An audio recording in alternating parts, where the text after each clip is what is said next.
12 schedule cover कर दिए थे, लेकिन ये जो वीडियो है स्पेसिफिकली वो तुम्हारे 8 शेड्यूल के साथ में डील करती है। 8 शेड्यूल के अंदर हमारी 22 लैंग्वेजेस हैं। इनिशियली 14 लैंग्वेजेस थी, ये मेरे खुद के नोट्स हैं, और ये जो लैंग्वेजेस यहाँ पे लिखी हुई हैं ये 14 लैंग्वेजेस ये थी हमारे इनिशियली हमारे ओरिजिनली कॉन्स्टिट्यूशन के अंदर में। फिर Sindhi language 21 constitution amendment act 1967 के साथ में ऐड कर दी गई। फिर 3 लैंग्वेजेस एक साथ ऐड करी गई थी 71 अमेंडमेंट एक्ट 1992 के बाद। इसके अंदर जो 3 लैंग्वेजेस थी उनको याद करने की ट्रिक क्या है, मानक, ठीक है, मानक हमारे एक सिंगर है ना, उनके नाम पे। MA से मणिपुर, NE से नेपाल, K से कोंकण, ये 3 लैंग्वेजेस ऐड की थी 71 कॉन्स्टिट्यूशन अमेंडमेंट एक्ट 1972 से। देखो लैंग्वेजेस हमारे कौन से पार्ट में है, कॉन्स्टिट्यूशन के part number 17 of the constitution. फिर बाद में 4 लैंग्वेजेस और ऐड करी गई थी, ठीक है, कब ऐड करी गई थी, 92 अमेंडमेंट एक्ट 2003। इसको याद करने की एक क्या ट्रिक है, बोडो मासा, बोडो मासा, BO से बोडो, DO से डोगरी, MA से मैथिली और SA से संथाली लैंग्वेजेस, ठीक है। ये है हमारी 22 लैंग्वेजेस, उनको याद करने की ट्रिक। हमने देखा था अभी भी इस साल UPSC ने इन लैंग्वेजेस और इनके ईयर्स के से रिलेटेड क्वेश्चन पूछा था प्रीलिम्स के अंदर, तो इनको याद करने की ट्रिक और ये सभी लैंग्वेजेस आपको ये कहाँ देखने को मिलेगी, हमारे टेलीग्राम चैनल पर आप जाकर के ज्वाइन कर सकते हो। इसके साथ में कुछ इंपॉर्टेंट टॉपिक्स और भी हैं, वो हम देख लेते हैं।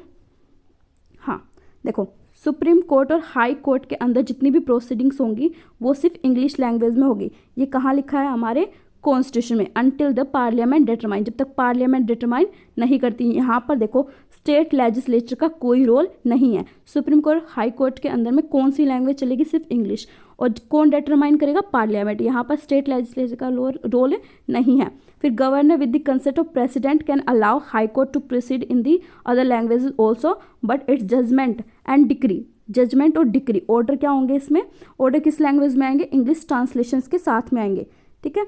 क्योंकि इंग्लिश जो लैंग्वेज है वो साउथ के जो हमारे राज्य है ना, साउथ के जो हमारे स्टेट्स हैं उनके लिए इंपॉर्टेंट हो जाती है, वो हिंदी लैंग्वेज नहीं समझते हैं, ठीक है। इसी वजह से जब हम जब आज़ाद हो गए थे, इंडिपेंडेंट हो गए थे, तब भी इंग्लिश लैंग्वेज को लेकर के हिंदी और इंग्लिश लैंग्वेज के बीच में बहुत ज़्यादा डिबेट हुई थी।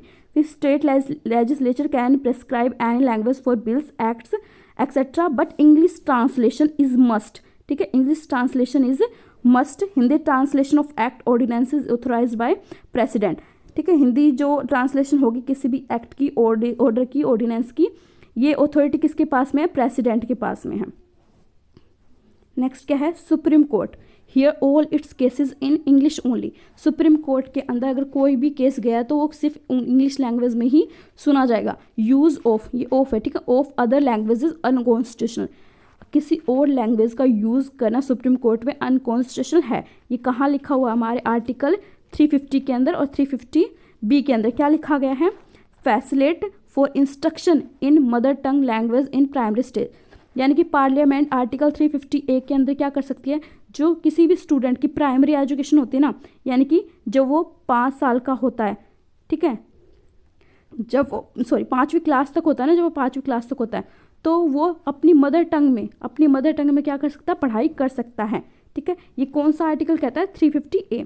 फिर 350B क्या करता है, special language officer, special officer for linguistic minorities, ठीक है। लैंग्विस्टिक माइनॉरिटीज़ वो लैंग्वेजेस जो कम बोली जाती है भारत के अंदर, ठीक है, वो लैंग्वेजेस जो माइनॉरिटी में देखने को मिलती हैं इंडिया के अंदर, उनको कहाँ रखा गया, उनके लिए एक ऑफिसर, स्पेशल ऑफिसर अपॉइंट करा जाता है, कहाँ से, आर्टिकल 350B से। तो कॉन्स्टिट्यूशन के अंदर ना लैंग्वेज को लेकर के जो पूरा पार्ट था वो मैंने एक्सप्लेन कर दिया है, और इसके अलावा लैंग्वेज से रिलेटेड और कुछ दिया नहीं गया, कुछ होगा तो मैं वेरी शॉर्ट वीडियोस में डाल दूंगी, और इसके अलावा आप विजिट कर सकते हो मेरी पोस्ट पे, ताकि आपको और अच्छे से पता चल जाए, ठीक है। Bye bye.